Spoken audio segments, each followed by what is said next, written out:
Good morning, everyone. Good morning, everyone.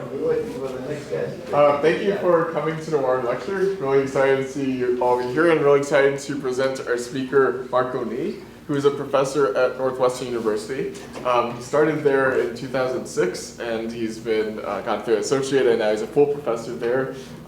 He's written 78 papers, which is quite impressive. He even got the Best Paper Award at Transportation Research Board, still the Firmest Award for Network Modeling Committee recently. And he's been, has a long string of other awards as well. So without further ado, I'd like to turn over to Marco Ni, who will be presenting on efficiency paradox. Thank you. Thank you, Michael. Thank you for the introduction and also invitation to return to this department. This is a special place for me, actually. This department is actually is where I had my first job interview. That's a long time ago, 14 years ago. It's truly an honor to be able to come back and deliver this lecture. Very excited to share this paper that we have been working on for actually several years now. The paper was completed last year. We finished the paper last year, but we still have enough find a venue to publish this paper yet. The initial goal was to publish it outside of transportation, maybe in a general journal, so that we can reach a wider audience. I just tell you that it's much harder than we initially thought. Okay, I just leave it there. Before I start, I would like to recognize my co-authors. I have 7 authors on this paper, including 2 of my PhD students, the first and the second author. Also working with a couple of people from B School, actually including one from University of Minnesota, Carlson School of Business Management. So really the story starts from the power of connectivity that enabled by mobile computing. Right? Thanks to connectivity, now if you think about it, many activities that once require physical interactions, now you can literally accomplish it at your fingertips, right? Also thanks to the connectivity, the consumers and providers of service, they can be matched over a digital platform in real time. That really bring down the transaction cost, reduce the transaction cost, and improve the system performance or the efficiency, right? So building on that promise, the launch of Uber about 10 years ago, this is happening in 2009, really sets in motion this massive movement of Uberization of different types of services, right? We're seeing that Uberizing not only mobility, transportation, but also other services like logistics, finance, hospitality, and even education, right? So I'm not sure if you heard about the VIP kids. These are like a Uber type of education that bring teachers in American that would teach kids in China English. Okay, they do it over smartphones. So this type of service has expanded dramatically in the past decade. So the promise of this type of Uberization really built on this what we call this so-called virtuous circle, right? So the idea is the following: that since this connectivity reduce the transaction cost, to make the system operate more efficiently, the cost goes down, efficiency goes up. It will draw consumers to the platform, right? As the consumer increase, as consumers and accumulate over the platform, you will start what we call the cross-site network effect, which means the users on one side of the market will benefit from the increase of the users from the other side. In the case of transportation, this means if you have more drivers on the road, the passenger will benefit, and vice versa. Because of the cross-site network effect, the system, this effect will further push down the cost and boost the efficiency. As a result, you will further draw more consumers. And you can see this is a positive feedback loop, right? And that would eventually tells you larger platform would have an advantage over the small players. And that means probably eventually there's going to be a winner who will take in it all. That's clearly when the people who pump all this money into Uber, that's what they're thinking. Uber eventually is going to take it all, right? And they can charge whatever price it will be able to charge. So that's the story. But that's not what happened in reality, right? So in fact, many of these Uberized services are underperforming dramatically in reality. If you look at Uber's finance report, they are underwater, okay, every year. They lose tons of money. They lose billions of dollars of money every year, okay? And Uber and Lyft actually went IPO, both went IPO this year. Lyft actually first and then followed by Uber. If you look at their stock price, they're not doing very well. Okay, they are severely underwater. If you check their stock price, this is the day before yesterday. They were at 29. They started at 45, so they are like 36% under IPO price. This is a very, very bad performance. Lyft on the other side lost almost half of their value. Okay, within let's say about a half a year. So the story doesn't really add up, okay? Well, they are hit by a bunch of policy decisions that really treat them very, very badly, but still we think maybe there's something else that's going on here. And also the dominating, the winner-take-it-all story also does not really add up, okay? So if you think about it, Lyft at one time owning maybe 1/6 or 1/7 of Uber size. But still, Lyft was fine. They were working just fine. They went IPO ahead of Uber. Uber was unable to really drive the smaller players out of the market. If you look at the situation in China, there are even more players out there. There's a dominating player. It's called a DD. They're much bigger than other players, but still, they cannot really drive other players out of the market completely. They just cannot do it. This happens around the world. So winner takes it all doesn't really happen so far. Not only in transportation. In hospitality, if you look at Airbnb, yes, Airbnb is probably the largest player there, but still there are many other players. They're doing just fine. They have their business. Okay? So what happened? So the question that we're asking is this just a growing pain of a new business model, or maybe there's something more fundamental to the cause, right? So what we're proposing here, I hope at the end of the talk I can convince you, is that there is actually something more fundamental that's going on here. That is, this so-called cross-ordinary effect actually did not and will not materialize in the case of Uber. There is what we call the efficiency paradox that actually checked the cross-ordinary effect so that it actually didn't materialize. Worse, Uber actually take away the cross-ordinary effect that actually exists for taxis. So we'll show you that taxi does have that effect, but Uber does not. Okay, and that's the reason why they don't really have a higher efficiency. So before I propose a theory to explain that, let's just take a look at the data, real data, that we collect in one of the big cities in China, Shenzhen.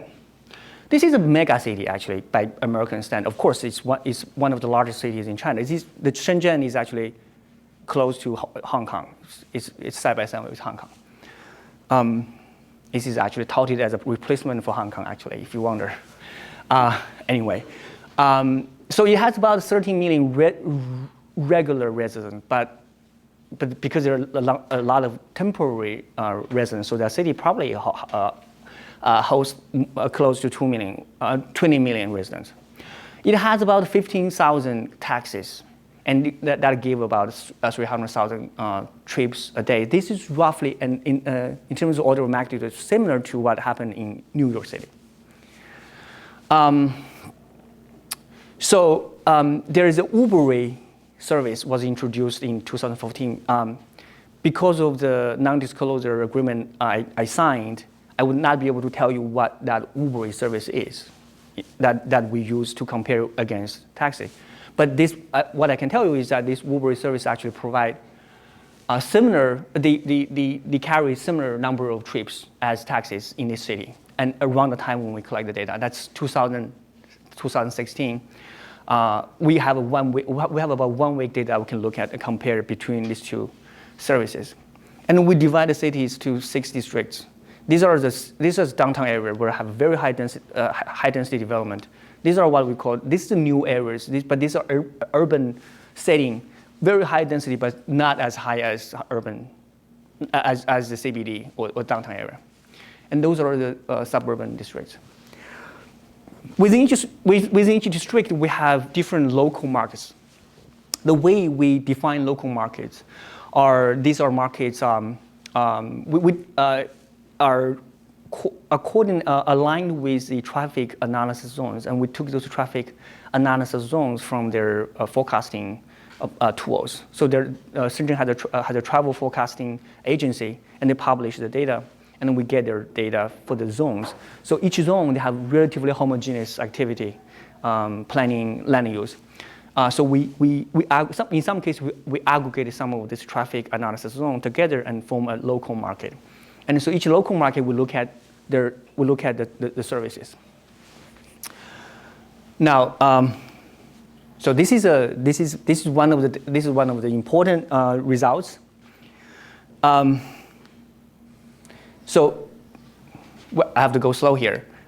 So we have 2 different periods of time. So this is morning off-peak period. So it's from 10 to 12. And this is evening peak from 5 to 8 p.m. And this column represents taxi. And this column represents Uberization. Okay? This is evening peak. And so this solid bar represents, so this part represent unmatched vacant vehicle density. Unmatched, meaning the vehicle have not been matched with the passenger. So there are vehicles that have already been matched, and they are on the way to pick up passengers. And there are vehicles that are there empty, that have not been matched. So for Uberization, there's 2 parts, matched and unmatched. Okay. So this part is unmatched. This part is matched. Oh, sorry. I think I get it other one. This is matched. This is unmatched. Okay. And this bar is pickup rate. It's how many pickup that happens on average for that period for that district. Okay. That's hourly rate. How many pickups per hour in that district. And those box plots represent the average waiting time. You have to read it from here. These are in seconds. These are the box plots because it will show you the range of waiting times, right? It's just not one, because there are many different pickup events and waiting time would be ranged in there. Now, if you look at the suburb, so this is suburb. This is taxi suburb, same district. This is a Uberized suburb. And you can clearly say that the Uberized has a higher supply. The bars are higher, right? And also have higher pickups. So there's no question that Uberized helps the suburb residents to have better access to transportation. The supply is higher, pickups are higher. Good thing. Waiting time, roughly the same, I would say. Maybe in some cases, Uberized is better. Some cases, taxi is better. But clearly, the productivity is higher for Uberized in the suburbs. But downtown is a totally different story. Okay, if you look at downtown area, maybe the evening is more striking. Okay. You see, for Uberized, they actually, for this one, especially for this one, they have a much higher supply compared to this one, but they have a lower pickup. So their supply is higher, but their pickups are lower in downtown. Even more disappointing, their waiting time is longer. Their waiting time is longer. Okay? Why? You can probably say one reason immediately here is that there's a lot of cars, a lot of vacuum vehicles actually are matched. They're on the way to pick up passengers. So they are there, vacant, but they are picking up. They're not being there to sort of stand by, wait for passengers. Okay. And if you have a lot of vehicles are on the way to pick up passengers, you don't have more people, you don't have enough vehicles to wait, to stand by. And that is one of the reasons why Uber has a problem. Pickup phase is one of their problems, but that's not all. So if you go up, so this one actually tells you, the previous plot actually tells you somehow when the market density becomes larger, Uber doesn't really do as well. They appear to struggle in high density areas. And we wonder why that's the case. This has to do with cross-site narrow effect. Now, if we dig a little bit further, now we're looking at, in this plot, we're looking at the relationship between waiting time, this is Y, and unmatched vacuum vehicles. So imagine if you have more unmatched vacuum vehicles, the waiting time will go down, right? There are just more vehicles stand by to wait for passengers. And that's what we say. In both cases, this is taxi, this is Uber. Yes, as unmatched vacuum vehicles density goes up, the waiting time does go down. Each point here represents one local market. Remember, we have 277 local markets that we're looking at. But you can also see, actually, for taxi, the waiting time decreases faster as vacuum vehicle density goes up. The slope is different. It seems to work better for taxi. That's another observation. And however, Uber does have an advantage in terms of the waiting time distribution. If you look at the spreading, the Uber is better. Uber does not have as wide waiting time distribution as taxis, which makes sense. Uber does promise to give you a more homogeneous or consistent service waiting time. Whereas if you're waiting for taxi, chances are you may have to wait longer. Sometimes you may encounter very long waiting time. Whereas in the case of Uber, oftentimes the waiting time is controlled by the system. Makes sense, right? This one is a more dramatic result, in my opinion. What this says, so this one, we plot, the y-axis is still waiting time, but x-axis now is pickup rate. Pickup rate. If you look at the up, this is the top one. This is taxi. What this plot tells you is the following: is that when the pickup increase, when there are more people are using the taxi waiting time actually goes down. Well, it sounds kind of counterintuitive, but this is actually well known in transportation. It's called the mooring effect. Right? The mooring effect applies to transit. It basically says when users of transit system increase, the performance of transit system actually increase. Mooring, actually, it's fair to mention mooring effect here because Mooring actually taught at Minnesota for many years. He also has some affiliation with Northwestern. I think he did research in Northwestern, and he moved up and become an economics professor in Minnesota. His paper, which was published in the 1970s, on mooring effect, explains why in transit systems, when users goes up, the performance of the system will go up. Waiting time will actually drop. And this actually is the opposite of congestion if you think about it. Congestion means if there's more users, travel time will go up. Here it's different. And that's why we should promote transit, right? So taxi does have mooring effect, very much similar to transit system, but not Uber. Not Uber. Uber, when pickup rate increase, waiting time actually slightly tilts up. It's trending up. It's opposite. And this is another evidence suggesting perhaps Uberized does not enjoy the benefit of cross-secondary effect. In fact, it actually takes away that effect from taxi. So we look at further. Now, this is probably the most important plot. Okay, if there's one plot I want you to remember from this talk, this is it. And so in order to actually quantify the cross-secondary effect, we use an economic term called returns to scale. And returns to scale matters. So what we making the analogy is, if you have positive cross-secondary effect, it means you're going to have an increasing returns to scale.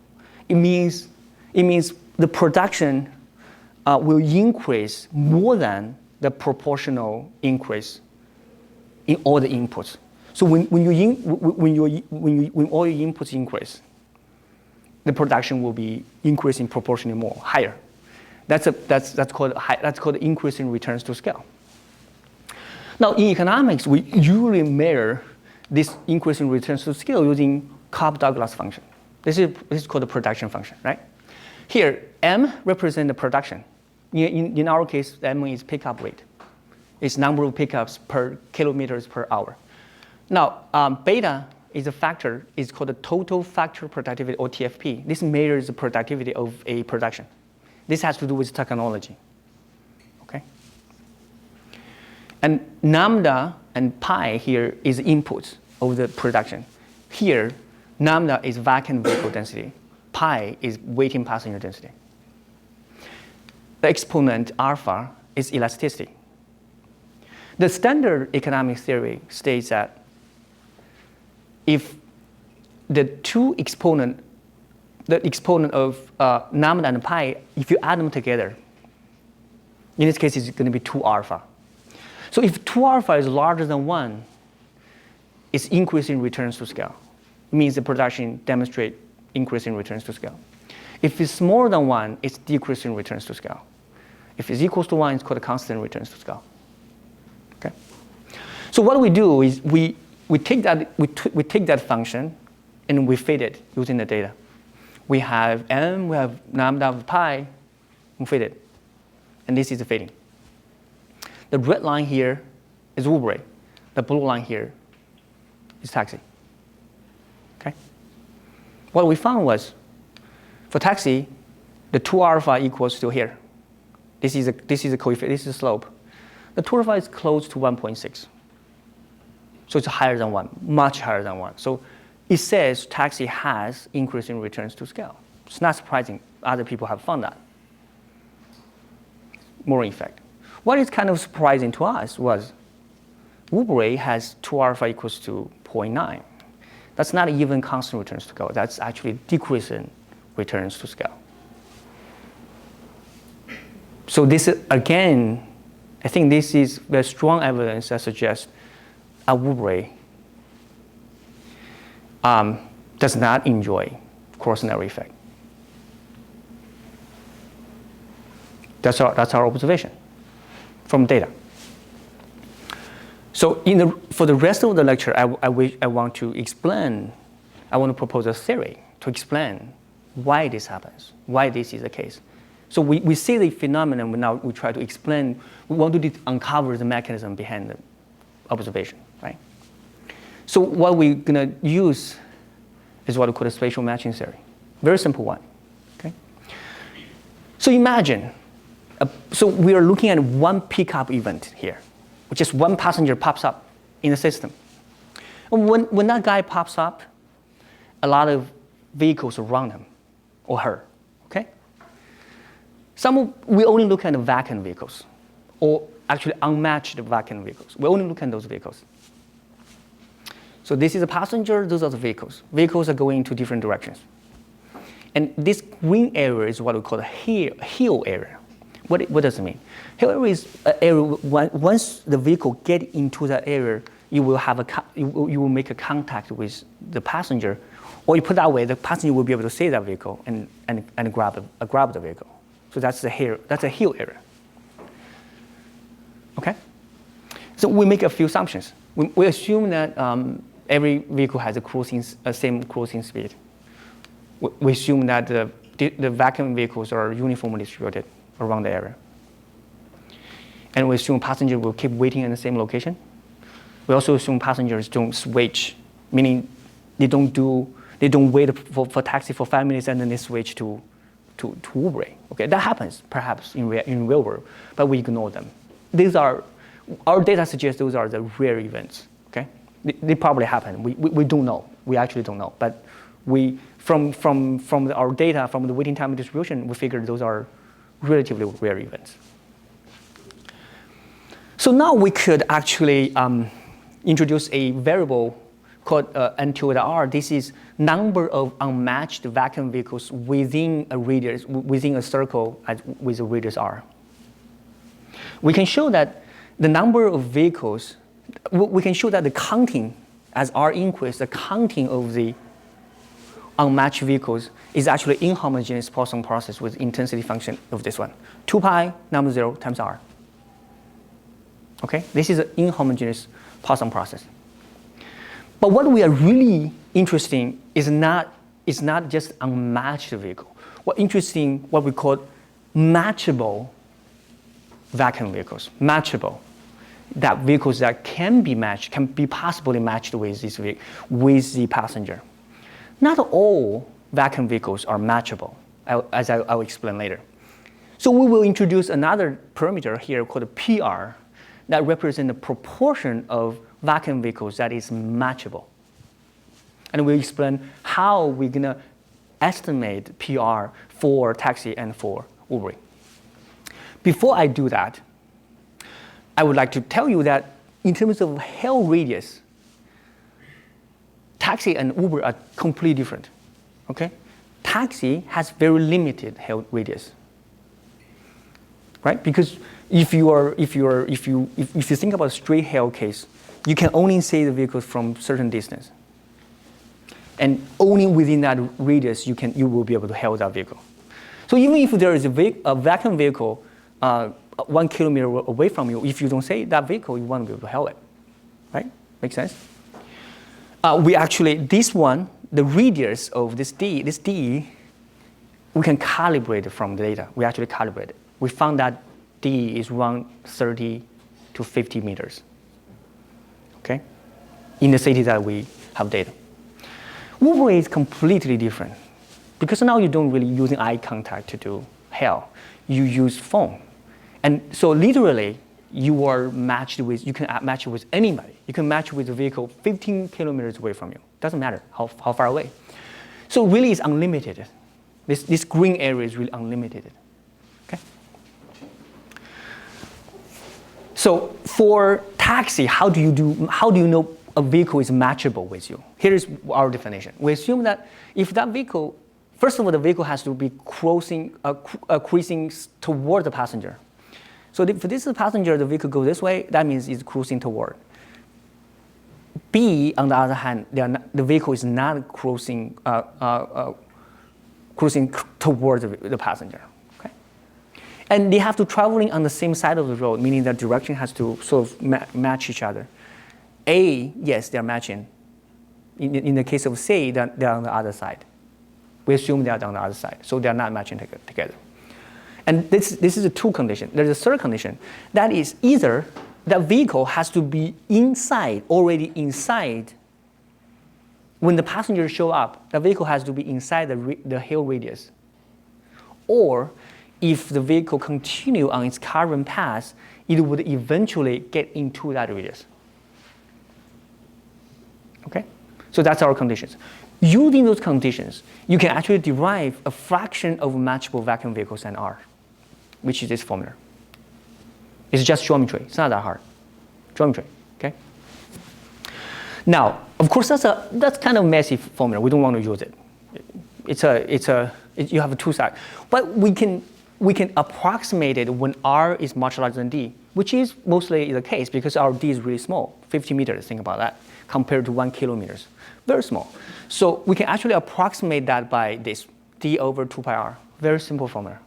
So we can actually estimate the proportion of vehicles that is matchable from passengers for taxi as D over 2 pi R. Now, for Uberization, different story.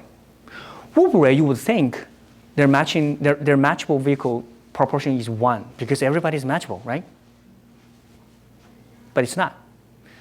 Not only you are asking for the vehicles, a number of passengers, when you are taking your phone out, other passengers are doing the same, and they're competing with you, right? So you're actually competing with passengers that are waiting, which is measured by pi 0. This is waiting passenger density. So what we are proposing here is that the reachable vacuum vehicle is actually is inversely proportional to pi 0. So if there are more waiting passenger unmatched, the share that you get from the vacuum vehicles is going to be smaller. So it's 1 over pi 0. Okay? But we don't really know whether or not this is exact. We postulate that maybe the matching efficiency of the matching algorithm of the platform will have something to do with it. If a platform does it better, maybe they will be able to improve or increase the matchable ratio, which will help their performance, right? So we introduced a parameter called K that measures the efficiency of the matching algorithm. And we'll calibrate K from data. So this is a calibrable parameter. With that PR derived, now we can go ahead and derive the waiting time. The way we derive waiting time is suppose that the passenger will be picked up by the closest matchable vehicle. And we will represent that vehicle's distance from passenger as with D. And so the wait time is going to be represented by the D tilde. This is a distance from the passenger times delta. Why we use delta? Why we have to use this delta? Because that is the detour ratio, right? So the D is the straight line, is a Euclidean distance. But in reality, vehicles actually travel in different paths. So we correct that with delta, and V is the speed. Now you can the distribution of wait time is going to be replaced by a different probability that relates to the D tilde, which is the distance of the closest matchable vehicle from passenger, right? And you can write this as, using the inhomogeneous Poisson distribution, you can write it as follows. But it has with P in it, okay? I'll spare you with the details, except to say that this one, taxi is very easy. Taxi is just the exponential distribution. Very easy distribution. It has a rate of this. This is a rate. It's constant. So it's exponential. For Uberization, slightly different. Uberization has a constant but times t. So Uberization's rate is actually increased with t. It's not constant. What does that mean? It means the matching ratio is actually increased with t. So the likelihood, so to put it in a different way, the likelihood of you meeting a vacuum vehicle is actually increased for Uberization.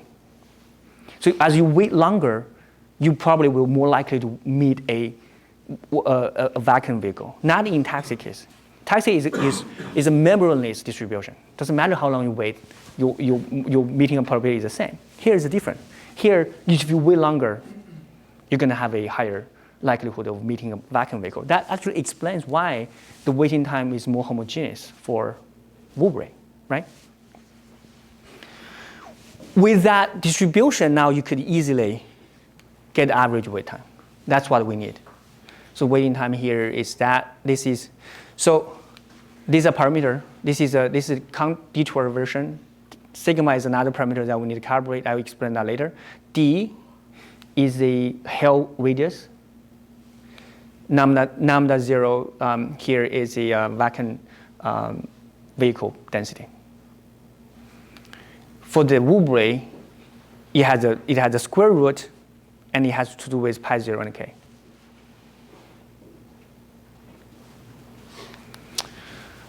Okay. We need to calibrate these waiting time functions, right? We can actually. There are two parameters that we need to calibrate in this waiting time function. One is sigma. Sigma is what we call area attractiveness. This represents the surrounding areas of passenger, how attractive the surrounding area of the passenger is to a particular vehicle. Okay, you can imagine there may be a hot spot that everyone wants to go, and that in that case, the probability of the vehicle show up there is higher. Okay, we don't know exactly the vehicle's path would be, but we use that sigma to represent that attractiveness of the area surrounding the passenger. Another parameter that needs to be calibrated is the effective held radius. But how do we calibrate this? How do we calibrate the waiting time? This is going to be another paper. Okay, so I won't be able to tell you how exactly we do it, except that I'm going to say you can't really observe waiting time in taxi operations because you don't know when the passenger starts to wait. Unlike Uber, when you send a new request, you would know. You know the passenger starts to wait. In the case of taxi, you don't really know. And this has not been solved. This problem has not been solved in transportation because we don't really know. And that's probably explain why we have not really done a comparison between Uber and taxi because we can't really know the waiting time for taxis. We solved that problem, partially, I guess. We actually, instead of getting the passenger waiting time, we get a maximum possible passenger waiting time. That can be observed if you have all the trajectories of vacuum vehicles. That can be observed, maximum possible waiting time. Why? I give you a hint. If you have all the vacuum vehicles trajectory, and you know the last time when that vacuum vehicle show up and where the passenger appears, you know the passenger will not wait more than that time. Very simple, right? Because otherwise, the passenger would have be on that vehicle. That's the observation we use to get the maximum possible waiting time. Once we get the maximum possible waiting time, we prove, because this is a very special case, the maximum possible waiting time actually has the same distribution of passenger waiting time. Not the same, actually. And therefore, you can now use the maximum likelihood estimation method to estimate in an iterative way the both parameters, sigma and d. And this paper, we write it in a different paper. Calibration of the Uber waiting time is easy because there's only one parameter, k. And if you know the lambda pi and waiting time, you can observe directly. So calibrating k is very straightforward. Now, I hope you use this one to give you a more intuitive explanation of what happened here. So think about this one. This is taxi. A is taxi case. So in the case of the taxi, in the very low density area, you can see this passenger, he wants to go this way. And around him, around this passenger, there are 5 taxis, empty. However, because the held radius is so small, none of the 5 vacant taxis are able to connect it with the passenger. That's the reason why sometimes you are so frustrated with taxi services, because you cannot see them, right? That's what is bad about taxi. And the B tells you what's so great about Uber. This guy, they have 5 vehicles around, but everyone is actually connected with him because he has a phone. He knows there are vehicles around him. Easy. And so in this case, there's no question Uber is so much better. The productivity is so much better. Actually, you will say, we measure it. We use the total factor productivity to measure the productivity increase. It's about 15 to 20 times better Uber compared to a taxi. However, as density goes up, the story changes. In this case, there are many passengers and many vehicles. And because there's so many, because density is so high, there's always some taxi will go into which is going to be reachable, right? Some vehicles will get into the held area of the passenger. So now the loss of the technology, the connectivity does not seem to be so important in the high density case. And that explains why in this case, taxi can do much better in the high density areas. But high density is not a friend for Uber.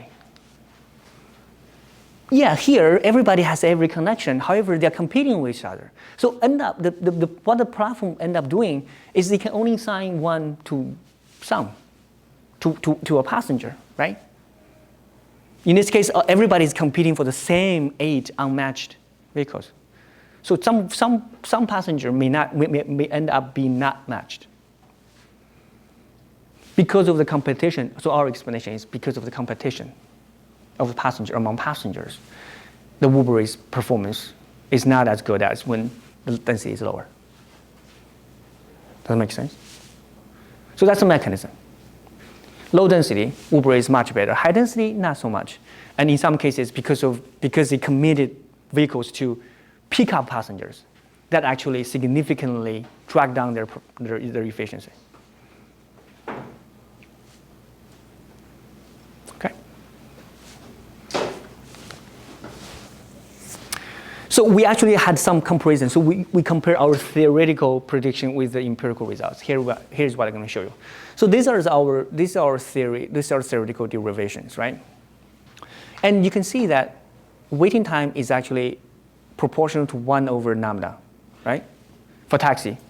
For Uber, in our derivation, it is proportional to 1 over square root of lambda. So that explains in this plot why waiting time drops faster against the unmatched vehicles in taxi than in Uber. Okay. If you look at if you use Lito's formula, where it basically says pickup times waiting time equals the waiting time passenger. Well, sorry, the waiting vehicle. This is a passenger. Sorry, the passenger. If you use Lito's formula and you apply the waiting time, you will see waiting time is actually inversely proportional to m, which is this formula. And if you derive for Uber, you will get this formula. It's W something times m. So it's actually linearly proportional to m. So pickup increase, waiting time go up. This is exactly what we see from the plot. Okay, exactly. This is what we see from the plot. And this can be easily get from the formula that we get, waiting time formula, while we're applying the Lito's formula. So the model does predict what we've observed from the real world data. Now, if you look at the returns to scale, okay, here is the formula. We got m equals to days. This is for taxi. See that? This is m times a constant times pi and lambda. So you can see pi's exponent is 1, lambda's exponent is 1. So add them together. Our theory says the returns to scale should be 2. Our data set is 1.6. Close enough. It's not exactly the same, but close enough. And here, our theory says alpha plus alpha for the Uber should be 0.5 plus 0.5 equals to 1. And the data says 0.9. Fairly close, right? So a theory appears to explain the data rather well.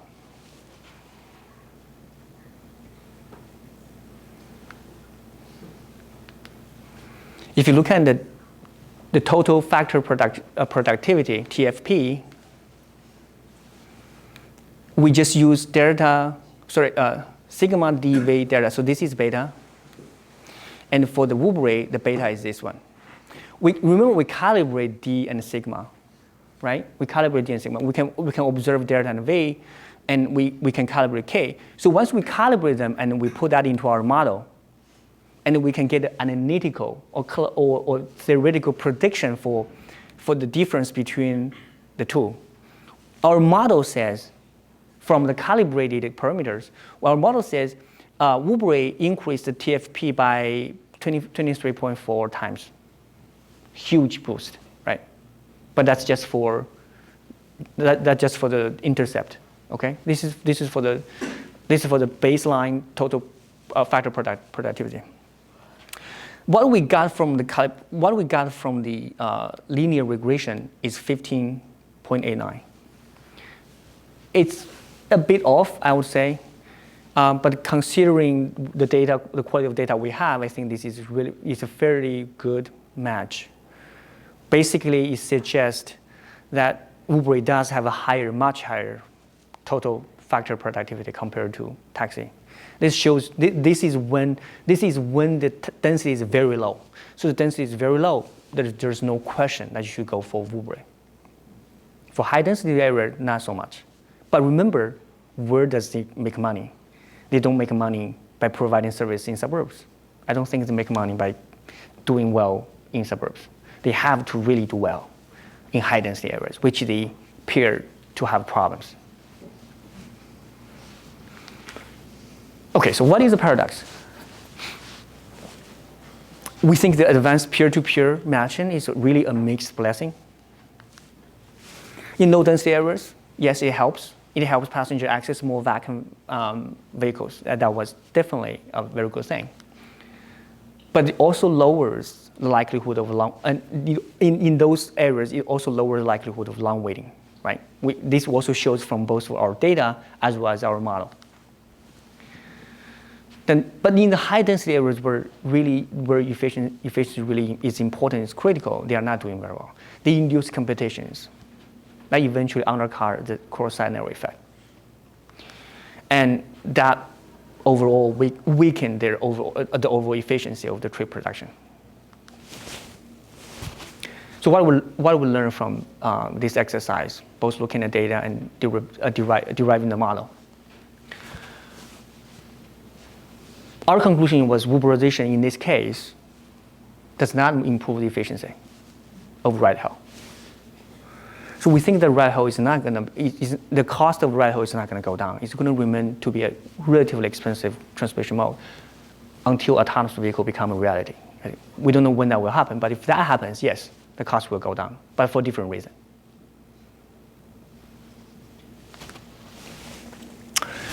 We don't think the Uberized transportation is going to see a winner take it all. I don't think it's going to happen. We think the consumers will continue to see a variety of services provided by multiple firms, and they probably will have different value propositions. We see these companies pops up, right? VR, Curb, microtransit companies. I think that these companies will continue to pop up, and they will probably thrive moving forward. I personally believe that Uber has to completely change their business model. Perhaps they should try to become a real, truly ride-sharing and transit company in order to stay relevant moving forward. I think that's all I have. Thank you.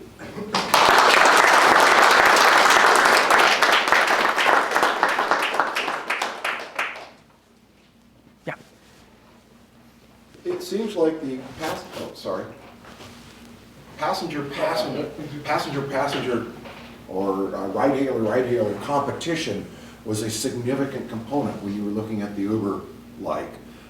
But you didn't have the ride-hailer, the passenger, competition into the taxi. But in fact, my experience is as density goes up, my problem is that there are 5 of us that see the same taxi. And that wasn't in your model. You are absolutely right. We don't consider that. This would happen in the hotspots a lot. When you have, in our case, we assume so what you're saying here is that the hill area of different passengers could overlap. If they overlap, and then there will be competitions. And the probability of it happening is higher in higher density areas. It does. In the higher density, it does. Our model doesn't capture that.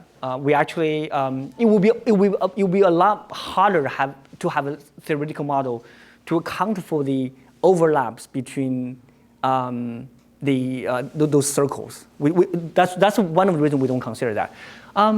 We think that would probably, that would only happen in our model, okay? So that's probably explains why we have 1.6 in the data, whereas our model says 2.0. So it's really not that. I mean, if you account for, yeah, what we initially saw was maybe this discrepancy is due to the fact that we don't account for the competition. There definitely will be competition, though we thought it would be much and a different magnitude compared to Uber, because Uber is everywhere, right? The circle is so much.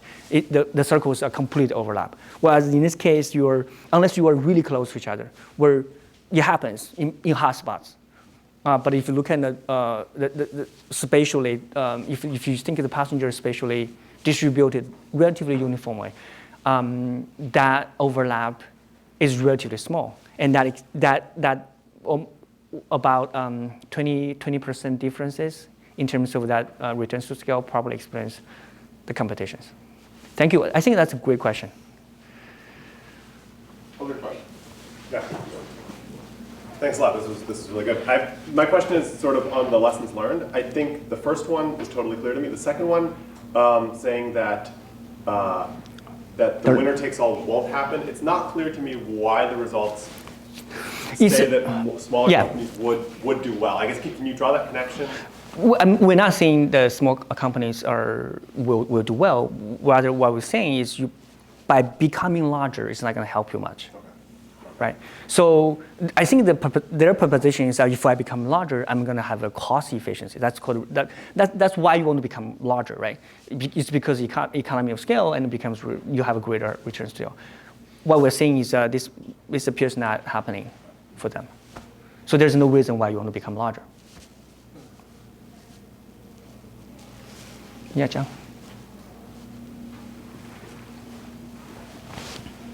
First of all, thank you. This is a great lecture. Thank you. I usually don't follow math very well, but this. So here's a couple of comments. It seems to me that the critical difference that makes the paradox and the difference in behavior is the hail area. That is the critical difference between the Uber and taxi. But technology can change this for taxis. You don't have to only use your hand. You can raise an electronic flag and say, I'm looking for a taxi. So that would be very easy to do for taxis. Sure, absolutely. And that would, there's a company doing that, actually, Curb. so it would catch up with Uber. My other comment is different, is about your statement that Uber is not gonna, the right hail type is not gonna grow until robots driving the cars. It's not gonna. They're not gonna revolutionize. That's why. The point is they will grow. Today, the difference between taxi and Uber is that the taxi company owns the car and hires a driver for a salary. And Uber is just a facilitator because they don't know the car, they don't know the driver is an independent contractor. Yeah. But if you have a robot car, that robot car has to be owned by Uber. It won't be owned by you and you and you, and you just lend your robot car to Uber.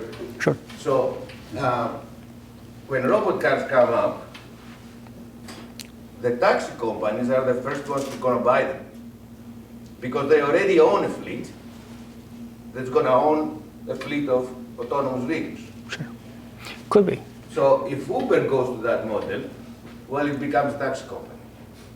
They It are. won't be Uber anymore. I mean, they are becoming a tax company around the world. I'm saying Yeah. that I don't see the autonomous vehicles leading to a growth of Uber or ride-hail. It leads to a more advanced taxi situation where everybody's gonna be the same, I guess, like it is today. Like it was before Uber. Before Uber, we're going to have taxi companies. Well, we're going to have taxi companies with robot cars. And it won't solve the point of I don't actually have the cost of operating the procedure because I can borrow his car, I can borrow her car, and I don't have to worry about the maintenance, I don't have to worry about these things. Yeah. Which is what Uber theory, the Uber type services are. But this is changing, right? Saving money. So the people here are trying to force them to change their label structure. They probably will have to do something. And this is actually coming their way, and that's probably explain more than maybe our model why their stocks are behaving so badly recently, right? San Francisco, among other places, are basically saying, no, you cannot, you have to make your drivers employee, not independent contractors. That's a big problem for them, huge. Yes? Thanks for the good presentation. I'm not sure if I missed that in your presentation, but was there a competition between Uber and taxi in the same market, and therefore a choice behavior by users? We don't we don't consider we assume that the choice is outside of the model. We don't model their choice behavior. I think at the beginning I said we don't consider the situation where someone would wait for a taxi and determine this is too long and they switch to e-hail. That if that happens, we would not be able to capture that in the data because we would never know this had happened. That might contribute to underestimating the waiting time for taxis. We figure that this probably is a relatively rare event, in that because we do see the distribution of waiting time for taxi significantly different from waiting time for Uber. Had that happened, we think their distribution would look more similar, right? So if there's a choice, people are try to balancing their waiting time, then the waiting time, what you would say, the waiting time for both services will look roughly the same, equilibrium. That's not what we see from data. So we figure maybe, at least in our case, the choice has not had a major impact on the results. Just a quick question, don't even do whatever. Do we have data about the other way around? Are people who have called for an Uber cancel it because the taxi just came? That's good. We have data, not in our data. We know, of course, the companies have data. We don't have that in this data set. Other questions? I have time for one or two more questions.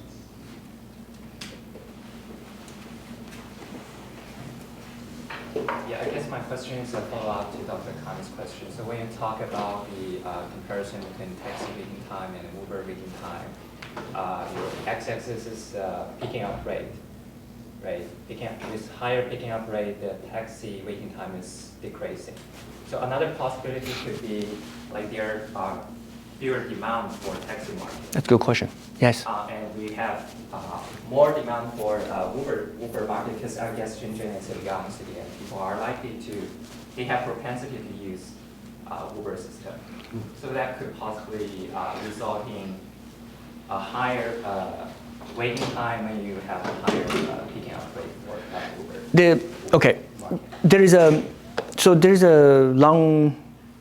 There's a widely accepted assumption, or that is the market is, when we study this type of market, it has reached a certain kind of equilibrium. The market condition is relatively stable. So here we actually, there's an implicit assumption which I didn't mention, was the pickup rate roughly equals to the demand. And this will only be true if you look at a relatively long period of time and when the market condition is relatively stable, right? For instance, if you look at rush hour for 3 hours, and remember all our data are averaged over the 3 hours. So we're not looking at the demand fluctuations. If there are frustrating travelers waiting a long time, they're gonna leave. They cannot wait for 3 hours or even 30 minutes. So if you, what has been accepted as a modeling assumption, and what we have taken as our assumption, is that over a relatively long period of time, eventually the fluctuation will be gone, and you will see the pickup rates roughly equals to the demand. So, but that's a great question. That's certainly something we have thought very carefully about before.